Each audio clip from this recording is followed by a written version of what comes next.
I have another Superman story that actually really pissed me the fuck off, to tell you the truth. Ooh. I love Superman. I love him. I've been obviously a big Superman fan for years. And I forever was always looking for the quintessential Superman, the quintessential actor to play Superman. And nobody ever, like Christopher Reeve, he, in my opinion, looks a lot like Superman. Very kind of, he's got the softer, because Superman, while he's got the square jaw, there's almost a softness to his face versus Bruce Wayne. I know it sounds ridiculous, but it's how I feel about it. And there, so Henry Cavill did a great job as Superman, but I never I thought he really. did a great job as Superman. I It was, liked him it as was awesome. Superman. He was awesome. He was fantastic. I have no complaints about him whatsoever, other than the fact that I don't really think he looks that much like Superman. In my opinion, something about his face doesn't scream Superman to me. The way he portrayed him and did all of that, he did a great job. He portrayed Superman very well, but there was just something about his look that just didn't cut it for me. But there is an actor who I saw, and I can't remember the first time I saw him. Actually, let me see if I can remember where I saw this guy from. His name is Matt Bomer or Matt Bomer. I don't know exactly even how to say his name, to tell you the truth. But I saw him. If you guys watch, what is that? American Horror Story. You ever watch American Horror Story, Mikey? Yeah, I watched a couple episodes here and there. He was on that. He was on that. But this is long after I'd already seen him. I'm trying to figure out the exact first thing I saw him in. It was something like maybe the show Traveler. No. Was it the show 8? You got Anyway. a picture of this guy? Yeah, I'm going to show you in one sec. Yeah, let me pull up a picture of Matt Palmer. He is this guy, and this is just what he looks like now, so it might not be the best representation of it, but in my opinion, this is what Superman looks like. If I could pick any actor that I've seen alive, it would be this guy. And here he is right now. Again, he's a little over here. He's got a graying chin, but look at these piercing blue eyes, which is what Superman has. He's got the hair for it. He's got the jawline for it. He's got a normal kind of perfectly drawn nose. I'm sure it's been plastic surgicized, but it looks just like Superman. Normal ears, no weird facial features particularly. Even kind of the lines at the top of the forehead, the kind of that you'd even see in like a comic book. So the first time I ever saw this guy, and I can't remember what show it was in, and I guess it really doesn't matter, but it was like pre-2012. When I first saw him, I go, oh, this guy is going to be Superman someday. He's got to be Superman. He looks just like Superman. This is going to be so awesome. And I was just waiting for it to happen because he looked so much like him. He's a little thin, but like any other actor, he could work out and get bigger. So it turns out, though, I was right. In, what year was this? About 20 years ago, so around 2004. Do you remember J.J. Abrams was working on a Superman movie? The guy who's... yeah, they talked about it, yeah. Yeah, he did Lost, and he did a couple other things at the time. He was going to do a movie called Superman Flyby. And this is in 2004-ish, I guess then. They say 20 years ago. He was in a soap opera called Guiding Light. Maybe that's where I saw him. I did watch soap operas from time to time, so maybe that's where I saw him. But apparently, he was written off of the show because he was going to be cast as Clark Kent, Superman, in Superman Flyby. But it turns out, no shit. Word got around was that he was gay. And he lost the role, in his opinion, because he was a gay person. And he believes that because he was gay, he lost an opportunity to play the greatest character in the world. He says, it looked like I was the director's choice for the role. He said this on the Hollywood Reporters Awards Chatter podcast. I couldn't get it to download. He said, this was a very early iteration of Superman written by J.J. Abrams called Superman Flyby. I think that's what it was called. It never came to light. He said an executive producer wrote him out of the Gaiden-like storyline just in case he was cast as Clark Kent in the film, which is originally set to be directed by Brett Ratner, which is even crazier. Bomer went on to say it seemed like the role was his as he had signed a 3-picture deal at Warner Brothers. But then he says he believes his sexuality appeared to be part of the decision to go in a different direction. He said, yeah, that's my understanding. That was a time in the industry when something like that could still really be weaponized against you. How and why, who I don't know, but yeah, that's my understanding. So they've reached out to Warner Brothers to get comment from him to see if there was any truth to that story. But isn't that fucking crazy that potentially the guy who, and again, being one of the biggest Superman fans, I feel like I got a leg to stand on here as far as what I'm saying about Superman. You know what I'm saying? But here's a picture of his head superimposed on Superman's in a famous scene from Man of Steel. I think it's a little bit of a bad picture because his hair is all goofy. It's not Superman's hair, and he's got scruffle or whatever. But I'm telling you what, man, that's fucking Superman right there. I mean, he's got the boyish look that Clark Kent has. As soon as you say Superman, I automatically picture Henry Cavill. Do you that really? Is like the bar for Superman for me. Yeah, that is the quintessential Superman. What do you think of this? That'll always be the Superman to me. I think the dude's got too big of a forehead. Too much forehead. Okay. All right, I'll give you that. It is too much forehead. It's disproportionate for the rest of his face. Side to side, very symmetrical. I can see the Superman features, but forehead way too big. Johnny Fan says, yeah, I think that actor does represent Superman pretty well. I don't know if that means because he thinks because he's a gay guy or what, but no. But so, yeah, I was bummed to hear that. It was just kind of, it really irritated me that, I mean, again, it was a while ago, so things have changed considerably, but it just, it bothers me that gay men don't play straight men in anything. When's the last time you see a gay actor playing a straight role? Kevin Spacey. Closeted. Well, you're right, and that's actually it was a perfect segue into my next thing. I do have Kevin Spacey story. Mikey, do you watch Bring the man back? Do you watch the Lex Friedman podcast? I will be watching his episode. I did watch it. It was actually quite interesting. It's not going to give you what you want, to be quite honest with you. If you're looking for details about what happened with the allegations about him and improprieties with other male actors and things like that. Just some gay tomfoolery? Yeah, he talks a lot about acting and the art of acting. So if you're into that, perfect. That's what I want to hear about. It's fucking great. It's really fucking good. I highly recommend one of the masters of acting, one of the best actors to ever fucking do it, who should be back in acting, and hopefully this is leading a path to his return. And that's one of the things that Lex, I mean, they talked about. He's got no actual criminal allegation. I mean, plenty of allegations, but no actual convictions against him. None. And he ended up still being canceled. And he, in this in this podcast, he actually admits that he has, sorry, that's what I got to close. I got this email out of the corner of my eye over here.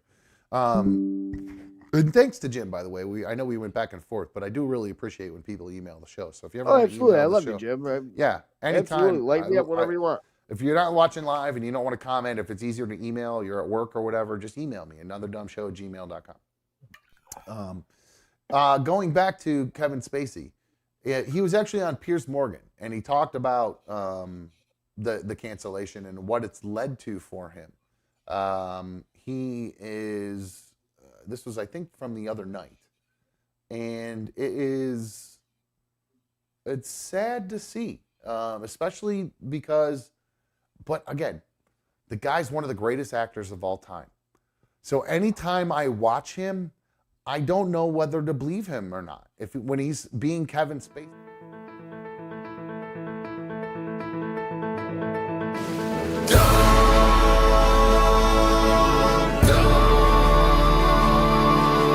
It's another dumb show.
Hello. Welcome to another Dumb Show. I'm another Dumb Show host. So good to have you guys here with me, streaming on my tube on issue number 219. It feels so good. It feels so right having you guys streaming on my tube at night. Appreciate y'all. Hope you guys had a wonderful weekend.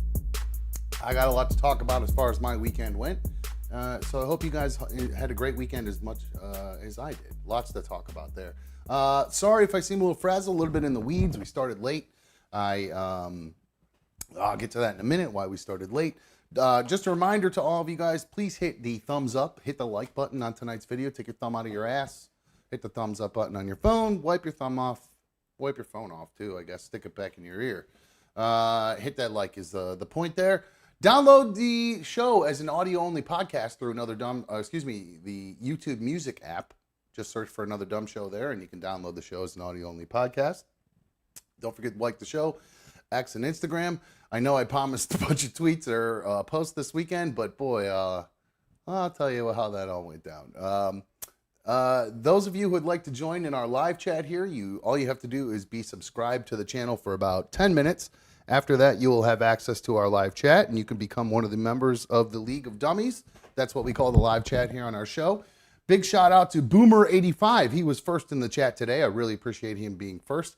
He is also a member. He helps support Another Dumb Show, and hopefully you guys will do that as well. Just go to the Another Dumb Show homepage, click the join button, and I would greatly appreciate it if you help support the show by becoming a member because, like I said, there's no major corporation paying for this. Like I always say, it's just me and you guys. So in order to keep the show up and running, I need everybody's help through your superfan donations and your memberships. All right, so I did mention I'm a little frazzled. Obviously, you saw the show intro ran for a sec. You guys got to see Darla laying there on my disgusting couch. And the reason I'm late, I started late, is because I got off the road late, door dashing. I was doing okay this morning, so I stayed on the roads. And then when I got home, I had to spend a bunch of time on the phone doing with a customer service for my car insurance because I had gotten a requote with a way lower bill, and then it didn't take for some reason. So I had to call and find out why it didn't take. It turned out something just didn't go through the last time. I misunderstood something.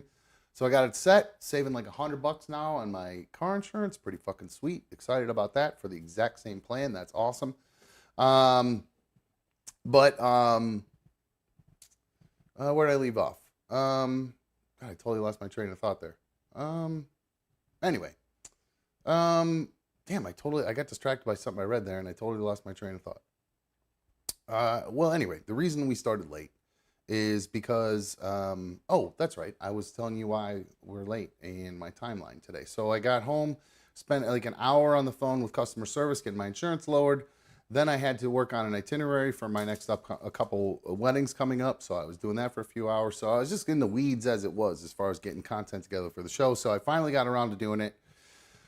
And I was pulling all the stuff, and right before I had finished organizing everything and pulling videos, I get a call from my mom asking me if I can come and jump her car. She had a dead battery. I think she had clicked the button on, I guess when she opens her trunk, there's a little light that goes off. I don't know if it's inside the car or just the trunk, but I think she clicked the button on her keychain and opened her trunk up, and her battery ended up dying. So I had to go jump her car, which was kind of a weird coincidence that I just bought new jumper cables after my car battery died a little while, fairly recently. So it worked out that I ended up having those to help my mom out. So yeah, help my mom, made me feel good.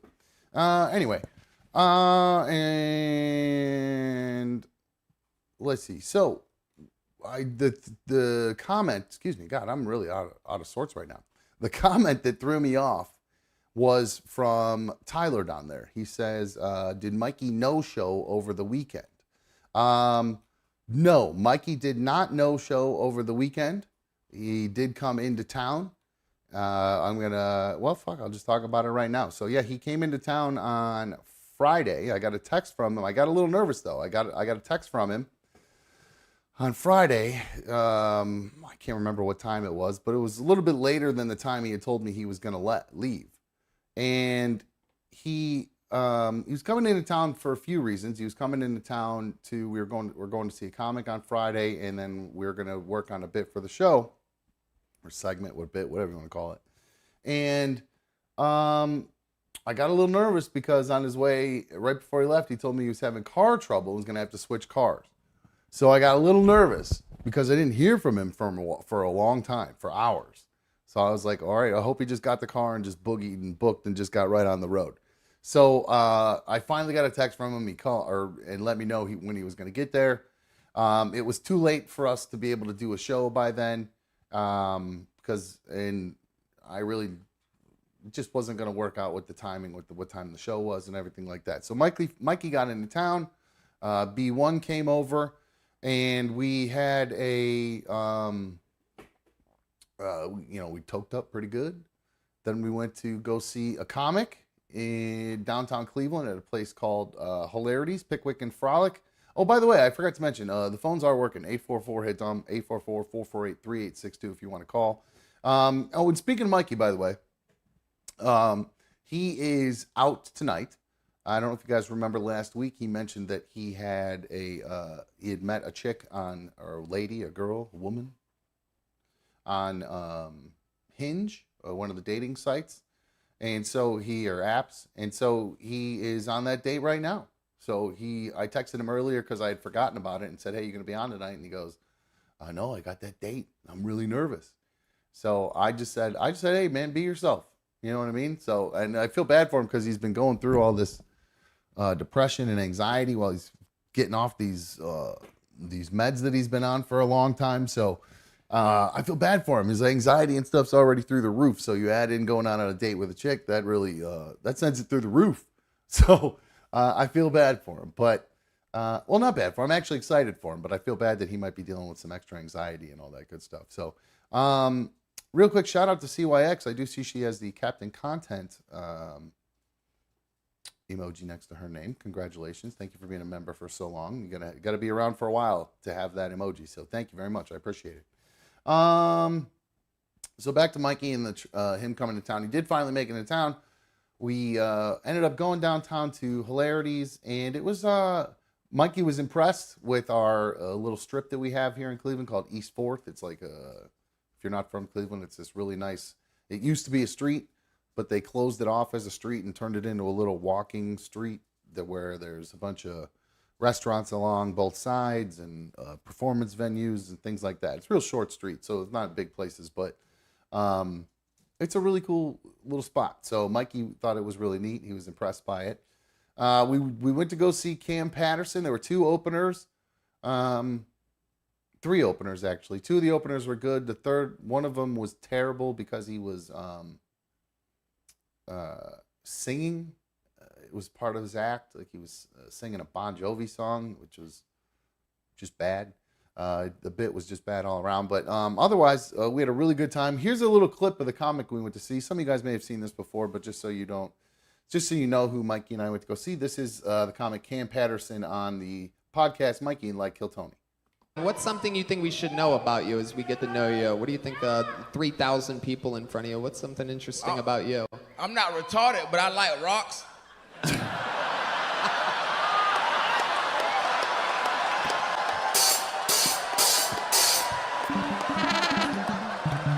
I just like how they feel, you know what I'm saying? They feel real good. I got this one.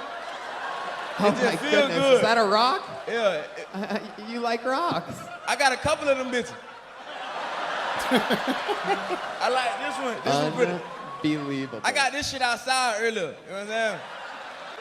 Oh my God. Bro, that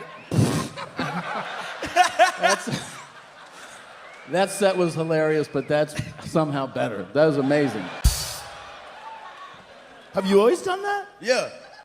I just like the way they feel. They just make me go to sleep and shit. You know what I'm saying? So there you go. There's a little clip of Cam Patterson. So he obviously hitting the R word hard there. So you could kind of imagine the type of set that he did.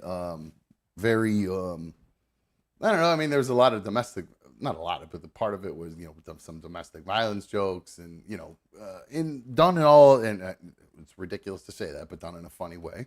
That's why he's a pro and I'm not.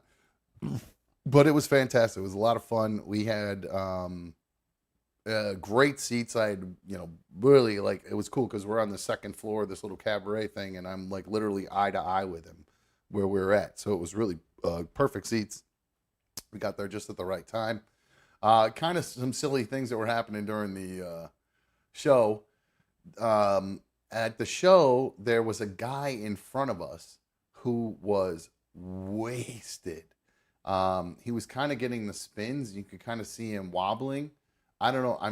I think Mikey noticed it too, but at one point, somebody at their table like grabbed him by his arm. They were like, "Are you okay?" And he's like, "Well, yeah, I'm great." And he's, you know, swirling in his seat and slurring. And then crazily enough, strange, like out of nowhere, I don't know if Cam saw it, but he ended up like doing some crowd work with that guy. And actually, I was and the guy was like out of it, and Cam was like trying to get him to talk, and he was just completely out of it. And I wanted to go behind him and be like he's been drinking, to try to like prompt him to go have some fun with him. But I was like, fuck that, because then he's gonna pick on me, because I think he already made fun of me when he was talking about he told a joke and people didn't laugh, but I was laughing. But he said the old people in the back didn't like that one. Anyway. So yeah, we had a good time. We had their food. If you've never been to Pickwick and Frolic and had any of their food, you have to check it out. It's fantastic. Delicious food there.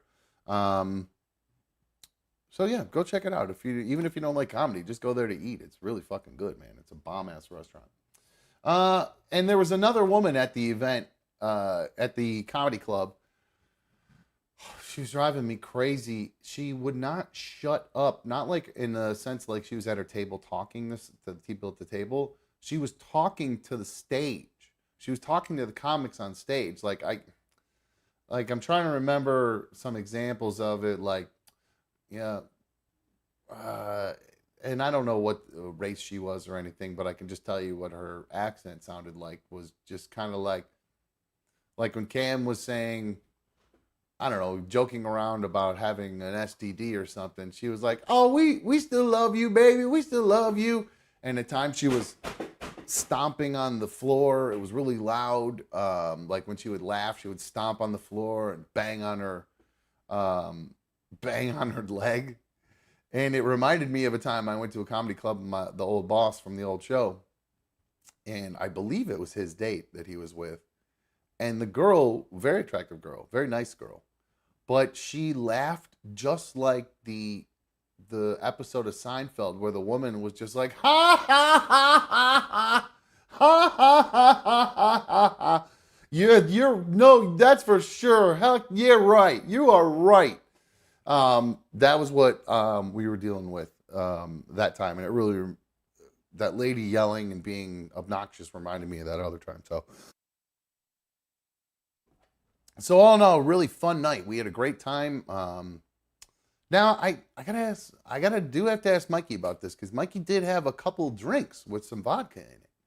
So I know he's been California sober lately, but he had a couple drinks, which isn't like he didn't get drunk. I don't even know if he finished the second one or whatever, but I didn't say anything. I know it's not my place to tell a grown ass man what to do. So I wasn't even concerned. I was just, oh, he's having a couple drinks. Okay.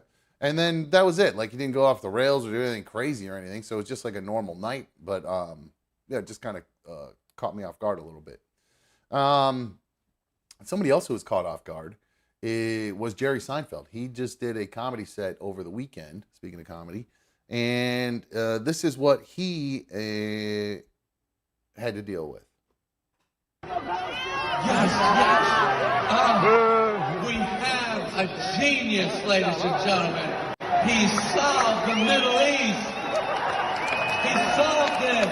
So to set it up a little bit, Jerry was telling jokes, and then this was a free Palestine protester, an anti-Jew protester, and I don't have recorded what the guy yelled, but Jerry did reply back, and people are saying he really ripped the guy apart.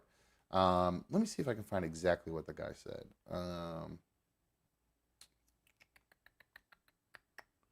The guy interrupted Jerry to shout, "From the river to the sea, Palestine will be free," which is the essentially the river to the sea talks about that's kind of a call to arms for Palestine and Hamas to eradicate the Jews. And so this is how Jerry Seinfeld reacted to that. Yes. We have a genius, ladies and gentlemen. He solved the Middle East. He solved it. It's the Jewish comedians. That's what we have to get. They're the ones doing everything. Yeah, go ahead, keep going.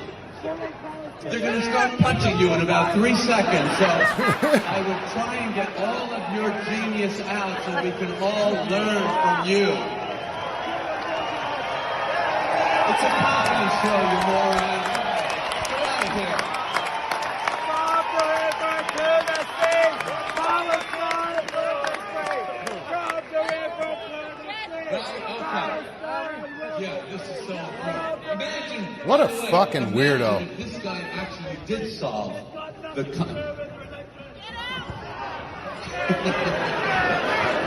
Yes, so you're really influencing everyone here. We're all on your side now because you have made your point so well and in the right venue. You've come to the right place for a political conversation. Oh, Jerry, known for his observational humor, really only kind of got one little jab in there that was kind of funny. Tomorrow we will read in the paper, Middle East 100% solved thanks to man at the Kudos Arena stopping Jew comedian. They stopped him and everyone in the Middle East went, oh my God, let's just get along. We can't do that. Because I know there are problems here with indigenous Aboriginal people and the white people. They have problems here. So maybe to solve that, I will screw up Jim Jeffries in a show in New York. If this works, that will work. You have to go 20,000 miles from the problem and screw up a comedian. That is how you solve world issues.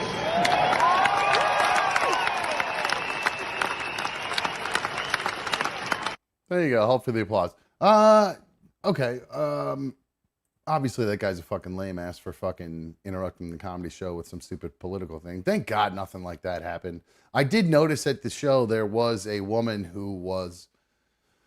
she was kind of like right in my sight line off to the side of the comic. So if I just kind of turned my head a little bit, I could see her, and she was not laughing at all. She did not have a good time one bit. She had to be there with her boyfriend or on a date or something with somebody, and she did not enjoy herself one bit. So it is a little bit of an acquired taste. Humor is, I don't say it's raunchy, maybe. It's just, I mean, there's some pretty, you know, there's some pretty taboo subjects in his stuff: abortion, you know, domestic violence, STDs, kind of stuff like that. But he manages to make it all very, very funny, and it's done in a, I don't know if tasteful is the right word because it's comedy, but it's not done. It's done in a way that you know, unless you're a complete fucking mindless, dumb moron pussy, you're gonna laugh. It's very funny. So I highly recommend checking him out. And if you can't see him live, he's a regular on that podcast that we like, Kill Tony. It's on. Well, I think it's on right after we're done, usually, roughly, on Mondays. Okay, so I did see somebody in there say, Gabriella said, the Barnyard Redemption with a question mark. She's wondering where the Barnyard Redemption is. Those of you who don't know what that is me trying to redeem myself after crapping my pants at my college football fitness test and causing me to be nicknamed Barnyard, and then I quit the football team. So, I'll just get it out of the way. We did not do it this weekend. I woke up on Saturday morning, and the first thing I heard Saturday morning was Mikey walking down the steps complaining about his knee. His knee, Mikey did something to his knee to where it, like, I think he slept on it weird or hurt it at work, or I don't even remember, but his knee's all screwed up, like to the point where he's got a really noticeable limp. So I'd given him like an ice pack the night before to calm it down. And then that morning, he was still limping down the stairs. And I knew that he wasn't going to be able to run the way he needed to. Now, I'm not blaming it on Mikey because there's a lot more to it. There was also an issue with the camera situation. I had a camera I was going to use. It was not working. I have like a little handheld stabilizer thing, and it just wasn't working. When you ran, it got a little too bouncy. It just would not work, and it looked like shit. So the other camera I have is not really equipped for outdoor videography with the lenses that I have. So I was not able to get the cameras and everything ready to go. Now, I did talk to somebody about borrowing a camera, the type of camera I really want to do for it, and I think it's actually going to be even better when we do it because we're going to have that camera, and also Mikey just kind of all of a sudden remembered. He's like, oh my God, I have a drone, so we can absolutely do. Somebody saying the audio's a little low. Sorry, I can turn it up a little bit. That's weird. The audio's low. A little boost there. A little boost on the old voicey voice. Okay, that should be up all the way. It should be better. Anyway, where did I leave off? Mikey said, he goes, oh my God, I have a drone. Why don't you use a drone for this? So, essentially it was a combination of, I had a little bit too much to drink at the comedy club and was not going to be able to run. Mikey's knee was screwed up and wasn't going to be able to run, like literally physically be able to run. I was just like I was hungover. And we didn't have all the right technical stuff ready to go for it. After the test I did didn't work, and then I was going to try to borrow this other camera, and then that wasn't available. So it just it all kind of fell apart at the last minute, to tell you the truth. So having said that, I really want to do it right. You know what I mean? If we half-ass it and don't do it right, it's going to suck. It's not going to make any sense. So we're going to do that sometime soon. Mikey's going to come back into town, and we're going to try to work a date that we can do it, whether it's even during the middle of the week or on a Sunday. He drives in, like on a Saturday night. We do it on a Sunday that I don't have a wedding. Something like that. Won't be this weekend. I have 2 events this weekend, so we will work on getting that put together for you guys. I promise you I'm not bailing on it. I just didn't have the technical capability to do it in the way that I wanted to do it for you guys. So be patient, stick with me, and we will get the Barnyard Redemption done very soon. Now, the Barnyard Redemption, it consists of eating a lot of scrambled eggs, powdered scrambled eggs. A delicious breakfast item. So, and I'm gonna be honest with you, I'm really nervous about eating those powdered eggs. I don't know what it is. I think I got cold feet a little bit about having to eat all those powdered eggs for some reason. I don't know. I just did. But anyway, speaking of breakfast foods, Amanda, who offered to help with the Barnyard Redemption, she said she sent me a direct message on Instagram, also offering, like I said, offering to help. So Amanda, I probably will end up taking you up on that, so sit tight. But she sent a bunch of comments and everything, was looking for us to go live on Friday, I think, and we didn't, so I apologize. But she was kind enough to send me a direct message with the video relating to breakfast. And I, considering my time in the day eating Lucky Charms on old shows, I thought this one was actually very apropos for another dumb show. Check this out. It's pretty neat. This is the craziest food hack I've ever seen in my entire life. Here we go. Only fill the bowl about halfway up. You're going to see why in a second. The Lucky Charms marshmallows aren't actually regular marshmallows. They're freeze-dried, and because of that, they won't melt if you add heat to it. Now we take our cereal, toss it in the microwave for exactly 18 seconds. No more, no less. Into the microwave. So if you look closely, you can actually see the marshmallows inflating. Boom. Check that out. Every single one of those marshmallows puffed up into these giant things. This is the original. This is what it inflated into. And just like that, you have Lucky Charms cereal with giant marshmallows. 18 seconds, that's all it takes. Send this to someone you want to try it with. In this case, the cereal has to go first. Dude, that's so awesome. Lucky Charms marshmallows are so good, and there's never seems to be enough of them. And if you can make them bigger and get like one marshmallow with all the cereal instead of having to get multiple marshmallows, then you end up with just a bunch of leftover cereal, the shitty cereal at the end. This guy's a genius. Thank you, Amanda. Thank you for sending this to me. I'm going to be getting some Lucky Charms ASAP. I'm going to be trying this ASAP, and I'm going to try it with every single fucking marshmallow cereal I can think of, because that's some crazy shit. Big Lots sells, Michael K says, Big Lots sells bags of Lucky Charms marshmallows. There you go. We can just do it right with that. We could put them all in there. Just you don't even have to microwave the cereal. You just throw the marshmallows in the microwave. They puff up.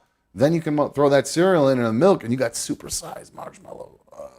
Fucking Lucky Charms, man. That's fucking sweet. I love that. Fucking delicious. So I tell you what. I'm going to have to try that. We'll do that on the show one of these days. I'll see if I can inflate these things for 18 seconds, and then we'll see if they actually taste the same.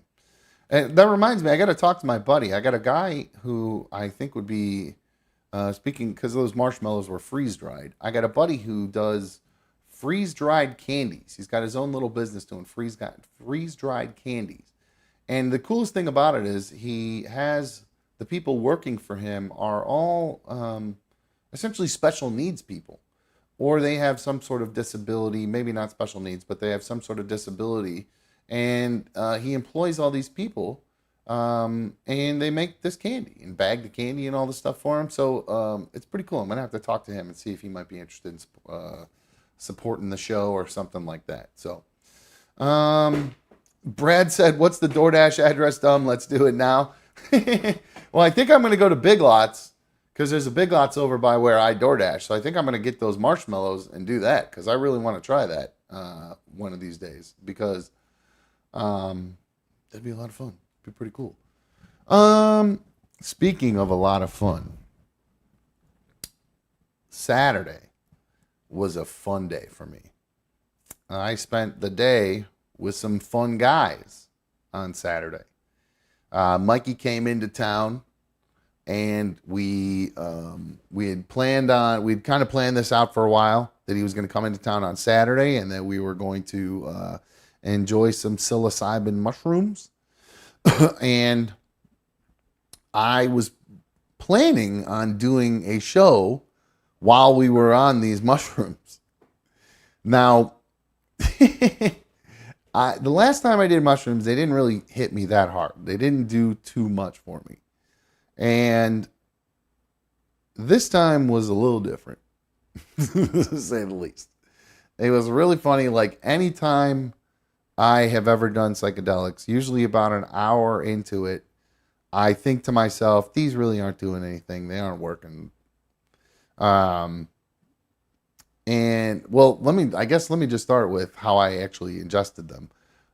This is educational purposes only, by the way, too. I took some Coke Zero in my mouth, and these were gross, by the way. These were big, huge, thick stems, huge caps, and it was gross. They're nasty. They smell gross. I mean, if you know anything about fungi, where they grow at, it's basically out of crap. It's just gross. So there's a smell to it. Everything about them is gross. So I broke mine up into small pieces, and I would take a sip of Coke Zero and then eat them and chew them up and swallow them. So in the end, I think I took about 3 grams. So I really wanted to do it with B1. But she, for whatever reason, just will not do it. She refuses to do it. She's afraid. Well, she's afraid. There's no way, not getting around that any other way. She's definitely very much afraid of them. And I understand. They aren't for everybody. I could see she has a problem letting loose. She's very guarded. In fact, like she even just sits kind of tensed up. That's just the type of person. She's been like that since I met her. And I think that that's part of some sort of psychological thing in her, that she just kind of is tensed up, and she's hard for her to release and let go. So she didn't want to do it, which I'll be honest with you, I was really, really disappointed about, like extremely disappointed, because I think it would be good for her and I to do together. So, because it can be a bit of an enlightening experience if you do it, and then depending on how much you do, you can really, go pretty far into that kind of stuff. And so she didn't do it. It was a bummer. So I ended up grabbing, I took my 3 grams. Mikey took about the same, I think almost the same amount. We were basically just chilling. We put on some comedy shows, and I was playing my baseball game because the last few times I've done any psychedelics, I've enjoyed just kind of zoning into the video games because of all the colors and everything. And it gives me some kind of purpose. Like I was trying to throw a perfect game in this MLB 2024 video game I play, which, by the way, I've thrown 2 no-hitters, just not a perfect game yet. And then I said to Mikey about an hour into it, I was like, Mikey, every time I do these things, I don't know what it is. They don't feel like they're just not hitting. I don't know what's going on. And he goes, yeah, this is just kind of like a mild thing. It's no big deal. In fact, mine's kind of worn off. I'm going to go home. And I was like, okay, dude, sounds good to me. Because I got to give myself a pat on the back. I really cleaned this fucking place up before he got here. I cleaned my son's room really well for him. Like I got all the crap out of their room. They do an okay job, keeping it sort of clean, but it needed a deep cleaning. So I got everything out of there, gave it a deep clean. I even vacuumed and washed the carpets with a carpet scrubber, and washed the sheets and made a nice little bed for the dude to sleep in. But it is designed for smaller kids, so the mattresses, and they're a little bit older, so it's not exactly probably the most comfortable bed to sleep on, but it would suffice for a night or maybe 2. But Mikey decided he was going to call him today on Saturday. He drove home. Then I would say about, Tyler said perfect game on easy difficulty. Nope, I'm actually Legend Plus is my difficulty level on the dynamic scale. Legend Plus on MLB 2024. Tyler, thank you very much. In the road to the show. Anyway, after Mikey left, I was sitting there playing my game, and I think I turned on a podcast about physics and the universe and stuff like that, just because I like those as it is, but I figured while I was tripping, it would be even better. And by the way, all my kids were out of town. Keely was working, isn't a grown-ass adult, so she doesn't need me 24/7. And my boys were out of town, so it wasn't any kind of issues or anything like that where it was going to be a problem that I was enjoying some fun guys. And I got to tell you, after Mikey left, whoo-wee, did that shit kick in, man. I ended up calling him a while later, and he said he had a little mild buzz, but nothing crazy, just some nice, enjoying nature as he drove, nothing crazy. But I went on a little bit of a trip. There were times where I was actually like closing my eyes and just sitting back and feeling the buzz. I was seeing all kinds of geometric patterns and colors and stuff like that, which is really cool because I usually don't do that on any kind of psychedelics. I usually don't have any kind of hallucinations or any, like, colors are brighter and different. There was a one point, or in particular during this one, anything that was blue was jumping off the screen, jumping off anything around me that was blue was like, it was electric. It was crazy. Every blue was the bluest blue I've ever seen. I was able to see every different hue of blue, and it was cool, man. Like, I was watching TV with people who had blue eyes, and they were just these piercing blue eyes. It was nuts. So no huge profound thoughts or anything like that. Didn't have any huge revelations or anything like that. It was essentially just a nice, really heavy body buzz. So heavy, I actually got a little nauseous and did like a little puke, just like a little blah. I felt nauseous, and then like whatever I had drank last, I think just went blah, and plopped that right out. But I really enjoyed it. It's great. It's such a great feeling. It's such a feeling of peace, and like I said, no big profound, realizations or things about life or anything like that. But just kind of, it does kind of make you think. I did find myself being more empathetic to the things I was watching and feeling and all of that. It was a lot of fun. I highly recommend it. It did take a lot out of me the next day. I was pretty beat after that trip. But nothing crazy happened. I didn't go up and run around. I didn't take my clothes off and run down the street or anything crazy like that. Tyler says Lucy plus DMT is nuts. Yeah, I've never gone that far. I'm actually afraid to do that. Mikey suggested doing that, but hippie flipping with the Lucy and the shrooms. But I was like, no, that's a little too much for me. I don't think I'm ready for that yet. So, but I would like to try DMT someday. I think that's the next one. I think for me to get to that next level, to reach some sort of profound enlightenment that a lot of people describe they have on psychedelics, I think I got to go move to the next step. I got to either up the dosage or switch over to DMT, like old Aaron Rodgers. There's a story that came out today, and NFL insiders hinted that Aaron Rodgers skipped the mandatory minicamp for the New York Jets to go on another ayahuasca retreat. Let's see here. Let me see if I can find the details here. According to the Daily Mail, Aaron Rodgers' unexcused absence that caused him to miss all the New York Jets mandatory minicamp this week was because of an ayahuasca retreat, according to one NFL insider. Albert Breer gave a lengthy response to Rodgers' whereabouts that was not in the New York area instead of being at the Jets facility, a decision that will cost Rodgers more than $100,000 in fines. Breer said, "The best I can answer this right now that I feel solid about is that he is somewhere that they could not excuse and maintain credibility with the rest of the locker room, but would not be an out of left field thing for him." That doesn't make any sense. With the rest of the locker room, but would be expected, would not be an out of left field thing for him, Breer said.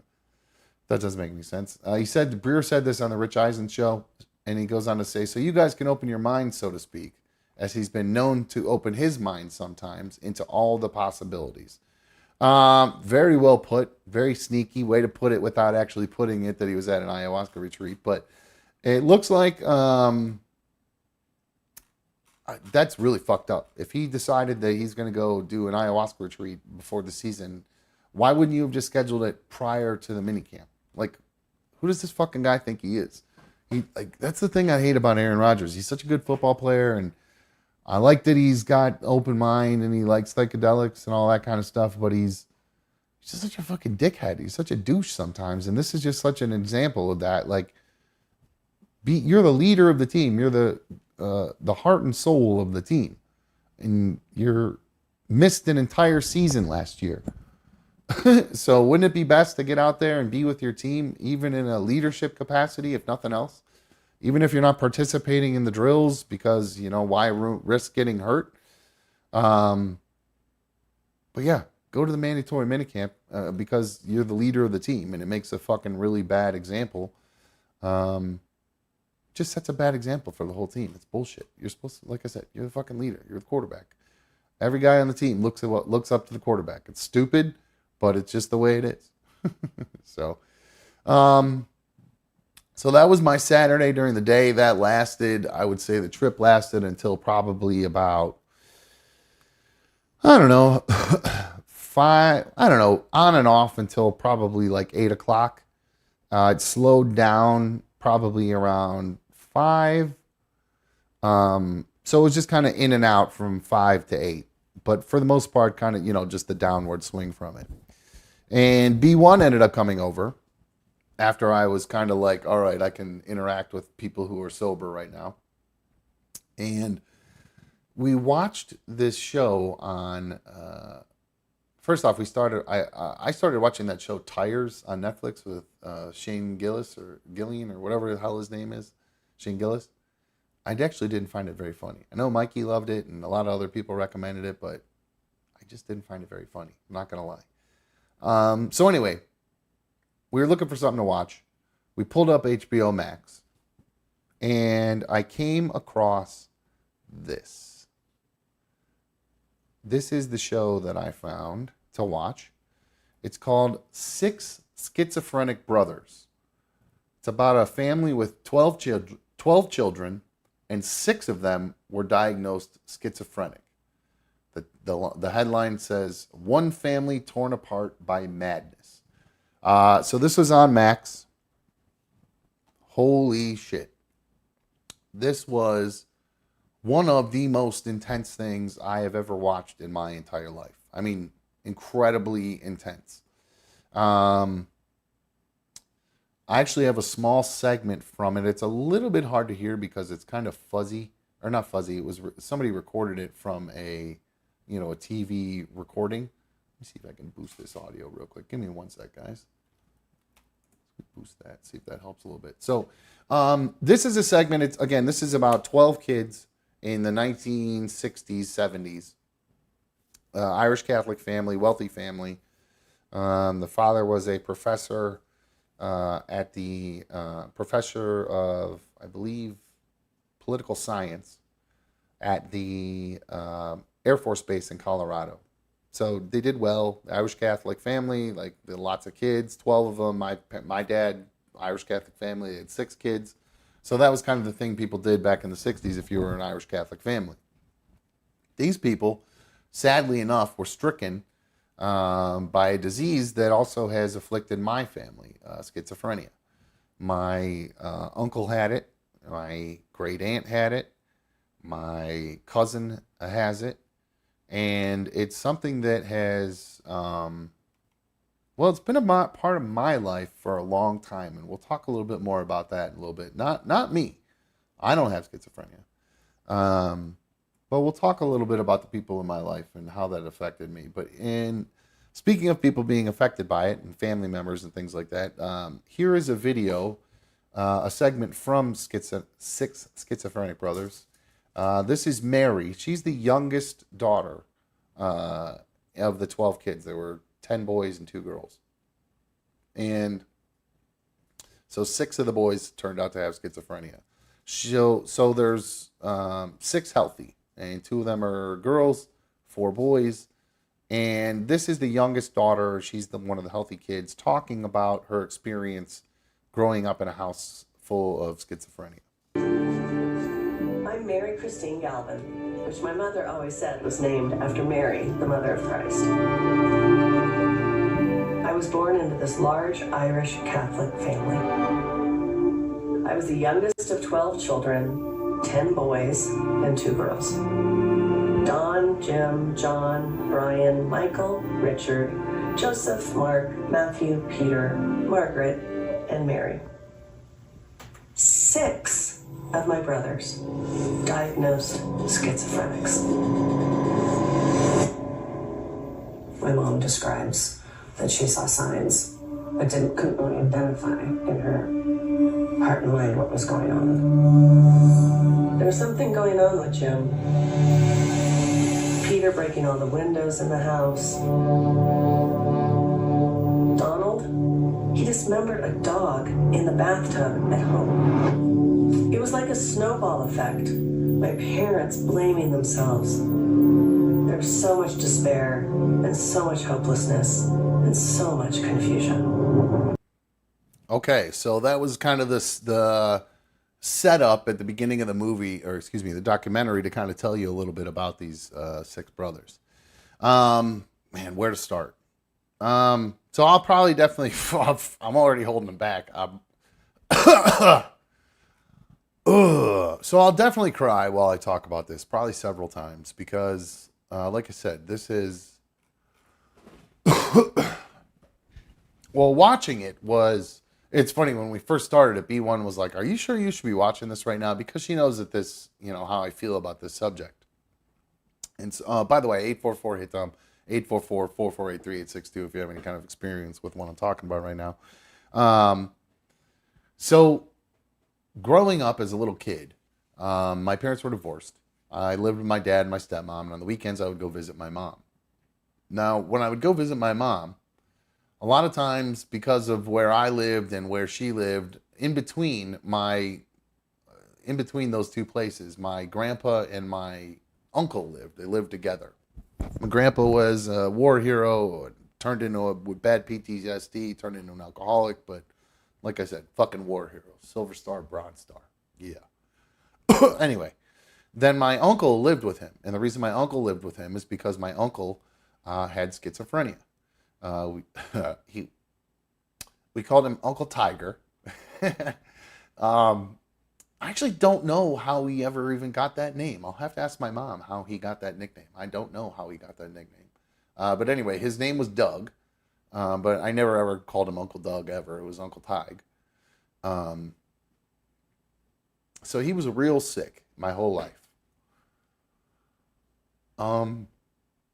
We would go through stages where he would be okay. He would be kind of lucid and normal. And when I say normal, that would mean not having outbursts, not yelling, throwing things. Weird episodes where he, drinking would get out of hand.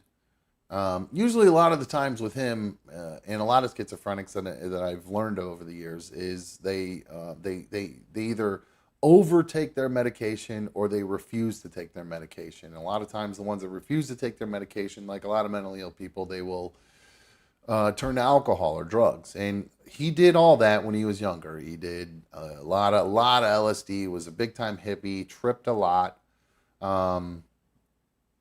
Smoked a lot of weed, I'm sure he was doing other stuff too, if I had to guess, but he drank a lot. When I was younger, he had stopped doing drugs and was just a full-blown hardcore alcoholic.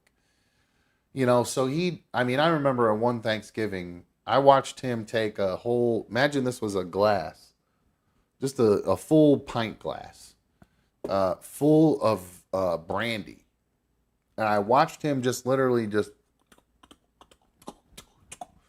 glug the whole thing straight down. It was 10 shots worth of, did I say brandy? I meant bourbon. 10 shots at least of bourbon, at least. Might have been like 15. It was a big pint glass, like what you drink a fucking beer out of. He drank a whole thing of fucking bourbon, straight, no ice, poof. And then during dinner, he started having issues. And it's hard. I think I may have honestly blocked out a lot of the incidents with him because they were always very scary. I was never necessarily totally in fear of him. Like I thought he was going to hit me or hurt me or anything like that. I just never knew what to expect next. And so watching this family, while, thankfully my uncle was never violent. He'd have outbursts, but he was like a gentle giant, and he was an intellectual, and he, his schizophrenia manifested in voices. But thankfully, these voices weren't telling him to harm others. I do believe there was self-harm involved. But it didn't really cause him to want to hurt other people. Unlike this documentary I watched, where the majority of these 6 brothers who had schizophrenia were all very, very violent. In fact, one of them shot his wife and killed himself, and there were lots of other. One of the older brothers would have outbursts, and he would hold a knife to the mother's throat. And you hear these stories, and you go, "Well, why weren't these people all institutionalized?" Well, it was because the family had a lot of. They were in high society within the Air Force base in Colorado, so they had they had an image to uphold, and having a schizophrenic son or sons was not part of the image that they wanted to portray. So instead of having the kid, while the kids were in and out of state mental hospitals their whole lives, initially they were just keeping them at home. They were just they'd keep all 10 of these kids ended up living in a house together, while 6 of them had schizophrenia. So it was just an absolute madhouse there, literally, and no pun intended. It was crazy, and it made me think about how my mom, and my aunt, and even my grandpa, how they all tried so hard to do their best to take care of my uncle. And watching this, I really, and I was so young, and so I was, like I said, just kind of, when my mom picked me up, I just wanted to go to my mom's house. You know what I mean? I just want to go there, go hang out. It was a little bit of a vacation from my real strict stepmom and my, kind of overbearing dad. So I didn't want to stop at Grandpa's house and see my drunk grandpa and my crazy Uncle Ty, because it was just, I never knew what I was going to get when I went over there. And I hate to say that because it probably upsets my mom. She's watching, but that's just the fact of the matter. There were times where I would just be like, I'm going to sit in the car. You can just go in and say hi, because I didn't want to deal with it. And I know that's wrong, but in hindsight, I regret doing it. But so it made me think a lot about, like I said, it made me think the way these parents would take their children, the sick children, and keep them at the home versus putting them in a mental hospital. It made me think about my family, and it made me think about how my grandpa did it, my mom did it, my aunt did it. Everybody tried to take him in and take care of him, but usually he would fight taking his medication, or in some cases would overtake his medication, because some of them were kind of narcotic and downer, and make you feel all fucked up, especially had a couple drinks with it. So his alcoholism mixed with his schizophrenia was just like it was a really bad thing for him. And his story was crazy. I mean, I think when he was 17, he ran away from home and just got on a bus, and nobody knew where he was, and just disappeared for a whole summer. And then they ended up finding him, and he went across the country, and then ended up come back, and he got arrested, I think, in Chicago for something. Just like a typical story you'd see that, and this is what I heard. I was watching this documentary and hearing these stories about these guys being out in public, and they were just doing something strange, like mumbling to themselves, and they would end up getting arrested and booked, and then one of them would freak out and punch a cop, and they get arrested for even more. So it was just this snowball effect that happens due to this mental illness. And as I was watching it, I just felt so bad that I've not been more thankful to my mom, or given her more flowers, as the kids say, for her efforts to take care of him. I just never really.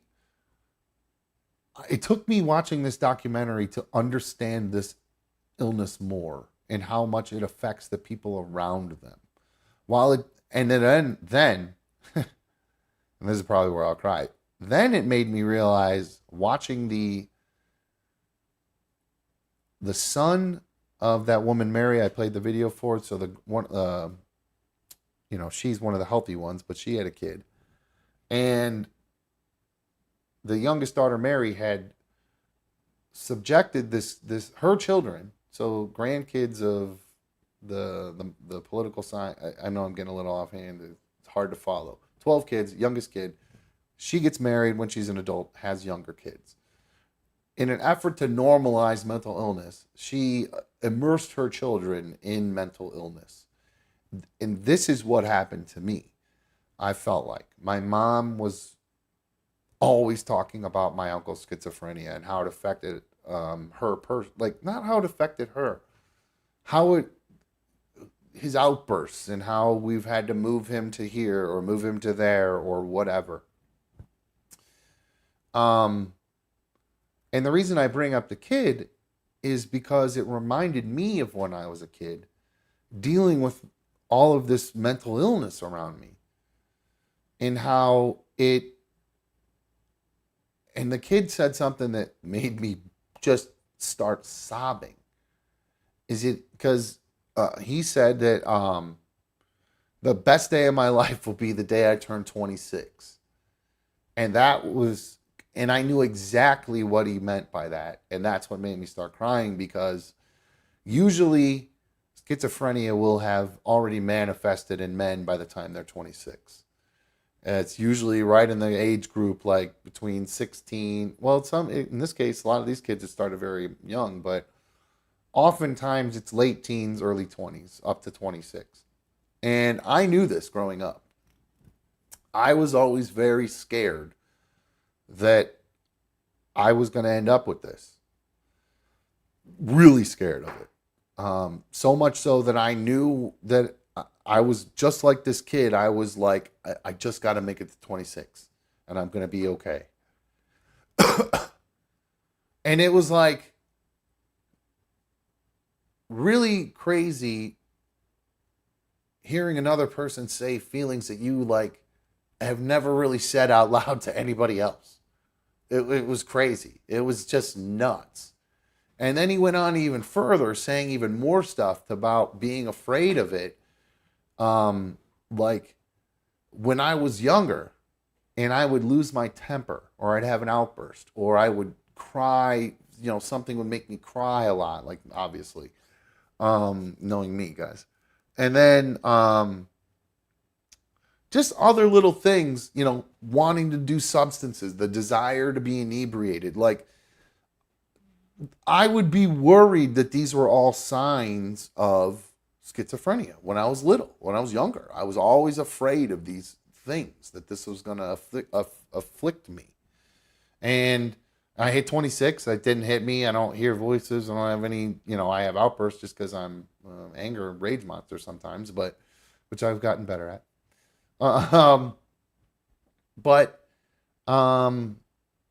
It really made this documentary affected me. I was sobbing through the last episode because it's moved from fear of me getting it, and now it's moved to fear of my kids getting it. Keely may have, I think she's 22 or 23, I can never remember. She, fortunately, women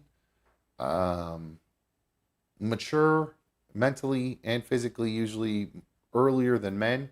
So I don't know the exact year that it usually kind of wraps up for women, but if I had to guess, she's probably, in the clear.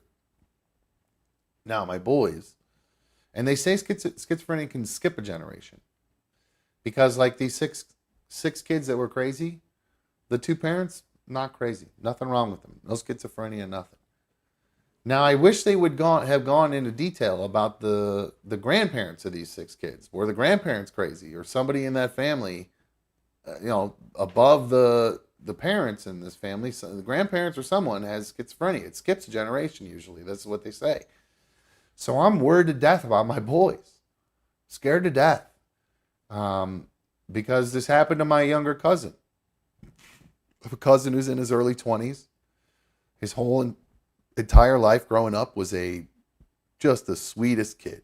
I mean, like, he was a kind little boy, good little teenage boy, just a sweet kid, good grades, good, never got in trouble, wouldn't raise his voice, was the sweetest kid. No signs of anything being wrong with him. Then his late teens hit, early 20s, and he essentially has exactly the same version of schizophrenia as my uncle. And it's heartbreaking because my poor aunt, you know, she had to deal with it with her brother. And then now her son has it, which screws with the skipping a generation thing, I guess. I don't know. But that's what I've been told in the past. Or maybe that's just what I was told so I would feel better and hope I wouldn't get it because I was worried about getting it so much. But so, yeah, I worry about my boys right now. I worry that they might get to, you know, they're still young. One's 15, one's 12. We got, 11 years for the big one till we know he's in the clear. And then we got, I don't know, however many, 14 years then, I guess, at that point from there. So with the other one. So it's my biggest fear in life, that my sweet, great little boys will end up losing their minds. And there will be nothing we can do about it. Sorry to be a downer, but that's just what, it just is what it is. It was a very moving documentary. I highly recommend anybody watching it. You don't have to have family members who are, afflicted with this to appreciate it. It's mind-boggling to see what this family had to go through and what these men have turned out to be. And, some of them who are real sick have been institutionalized. Other ones are out on the street. And here's one of them actually who talks about whether or not he actually has schizophrenia. Do you think you'll ever get cured of schizophrenia? That whole schizophrenia thing was my mother's notion that I'm mentally ill. I may have been a little schizophrenic because I was with a lot of people that were schizophrenic, but it doesn't make me a schizophrenic. Now, again, that kind of, I don't know if he's on medication, but that mumbling fast talk is a lot of times my uncle would have that depending on what sort of medication he was on. So I don't know if that guy's on medication or not or what, but it's a serious thing, man. It really is a scary thing to know that it's just could just literally be just sitting there waiting on a gene, just waiting for a gene. And it's sad because it can be triggered. Some of these boys had traumatic events and other ones didn't. So, or maybe ones that they didn't know of.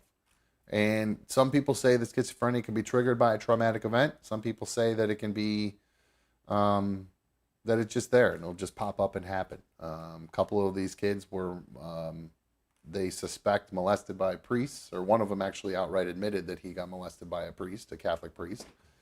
A couple of the other brothers would go on retreats with this brother who said that he got molested, and they would, so perhaps something happened along those lines to those two too, and that's what triggered it. But really crazy documentary. Check it out on HBO Max. 6 Schizophrenic Brothers. I highly recommend you guys check it out. Let's see here. 8:34. So we've been live for about an hour now. So what I think we'll do is we'll take a quick break. We'll come back and we'll talk about my Father's Day. How about that? How's that sound? Real quick before we do that, I do have one quick silly video. And it kind of relates to something that happened to me on Saturday. After I watched that documentary with B1, the 6 schizophrenic people, she, I think she knew I was upset. I was very upset at the end of that thing. It really hit home for me, and it was a lot to watch.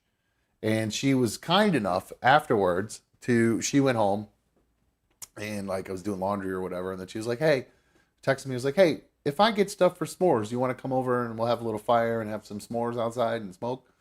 And we did. And it was really fucking nice. It was a lot of fun, so I really appreciated her doing that. It made me feel real good. Who doesn't love a good s'more?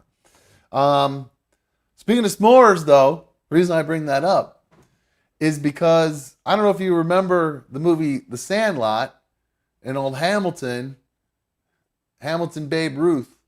I think that's what they call him. I can't remember. Anyway, and his buddy Smalls. Remember when they had the scene where they had the s'mores? And Smalls says, "S'more what?" And then Hamilton goes, "You're killing me, Smalls." Okay, everybody remembers Smalls and Hamilton, right? Or whatever his name. The Great Hambino. That's what it was. The Great Hambino. So I'm bringing this up because apparently something has gone. Smalls has lost his mind.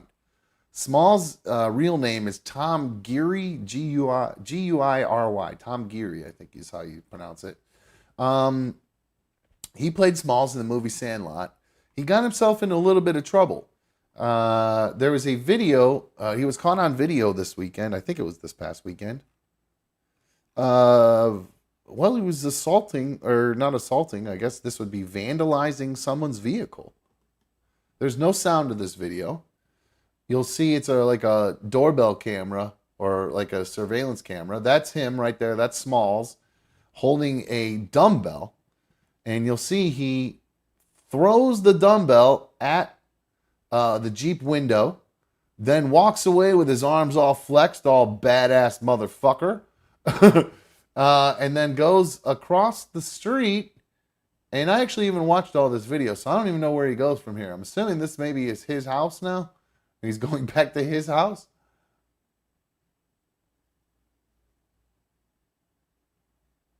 So there you go. There's him throwing the video again. All right, so here's what supposedly happened. The Horry County Sheriff's Office tells TMZ that Tom was arrested on June 2nd after officers responded to a disturbance call and found him in the middle of the street. Maybe he's schizophrenic. Cops say that they started talking to Tom and he was inquiring about his wife. And that's when the owner of the Jeep shouted at Tom, "Really? My window's been shattered." The sheriff's office says that Tom replied, "That sucks, man. I'll pay you back. I'm sorry. I'm going to get you back." Police say he also excitedly uttered, "I did it. I'm sorry, man. I'm coming back to get you. Sorry, brother. I'll pay you back." And then things apparently got even more tense as cops say the victim told them that Tom also approached his door and rang the doorbell with a knife in hand. And that seems to line up with the video as well. Tom was arrested and booked for assault, disorderly conduct, and malicious damage. What assault? Who do you assault? You can't assault a car. That's vandalism, criminal damage, disorderly conduct. That's not assault. What the fuck? That's fucking bullshit. Anyway, I don't know, maybe the knife, if they got that on video or something, they didn't show that. But don't understand the situation. I wonder what the beef was between the two guys to cause old Smalls to lose his mind. I don't know. I have no idea. I wish I had knew some more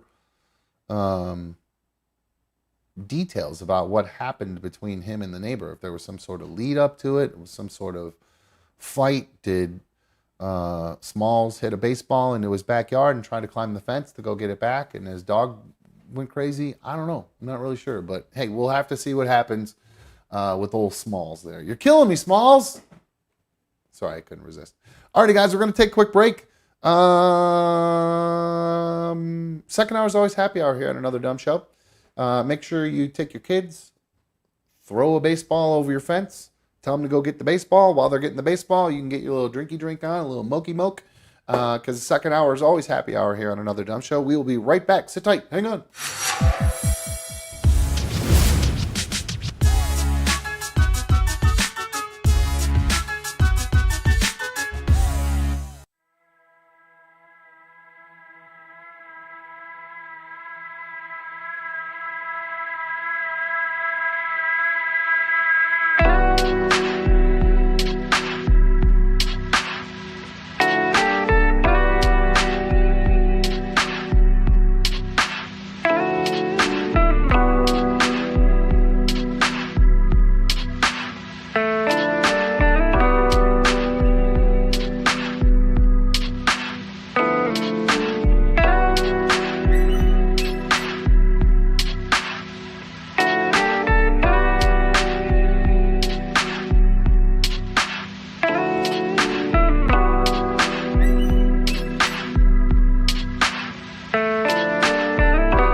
welcome back to another Dumb Show. I'm another Dumb Show host. Thank you for joining me on issue number 219. Oh, let's get rid of that. I don't want to mess my beautiful hair.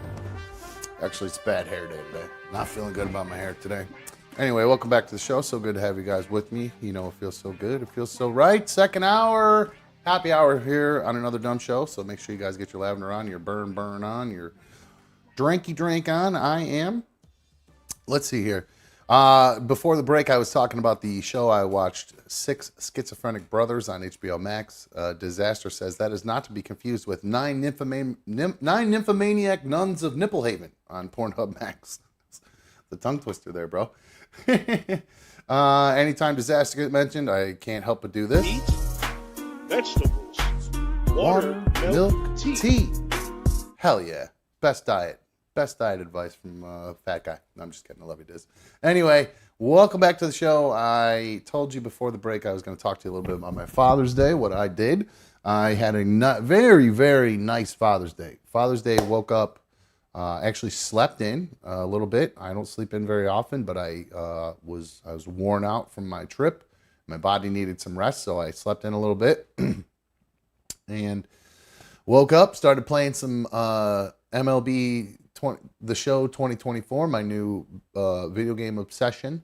I played that for a while, and then I got B1 was kind enough to stop by, and she brought me a coffee, my favorite kind of coffee, so that was really nice little Father's Day, start to the Father's Day.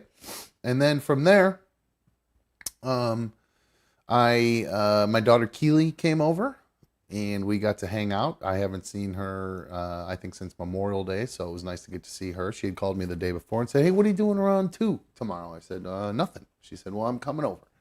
So she did. She came over, and she said, I'm going to come over, and I'm going to have a little pre-roll for us. I said, okay.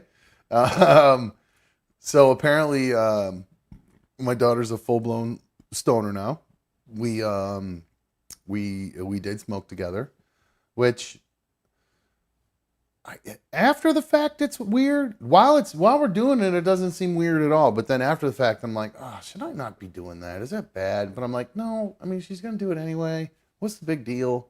She's gonna be here long enough that we do it, and then she'll, sober up before she drives when she leaves. So it's not that big a deal.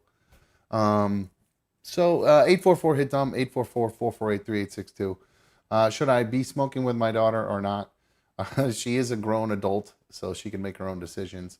It's not from, I really can't tell her what to do anymore anyway. Not that I would tell her to stop, but it was a big surprise that she kind of has turned out to be quite the little stoner chick. And she's just so pretty. Here, look at this beautiful girl that is my daughter. Can you believe that I created this beautiful thing right here? Heavily filtered, I'm not going to lie. But still, just so pretty. Look at those. Speaking of blue eyes, look at those fucking blue eyes. My God, what a beautiful girl. And anyway, I'm super proud of her. She made me feel like $1 million when she came over. By the way, one of the best pre-rolls I've ever seen in my life. This thing burned perfectly. Usually those awful raw cones get all canoed and they get a big run. They all suck. This thing burned perfectly right from the beginning to the end. So good job. Taking after the old man with the wraps. She drove her new car over. She's got a new convertible. My parents, her grandma and grandpa and my parents were kind enough to give them their old convertible, and she's taken over the payments for it, which is pretty fucking cool for a 22-year-old girl to be driving around in a really nice convertible. It's a nice car. My parents take great care of their cars, so it's a beautiful car. And she's driving around, and she's got herself a new boyfriend these days.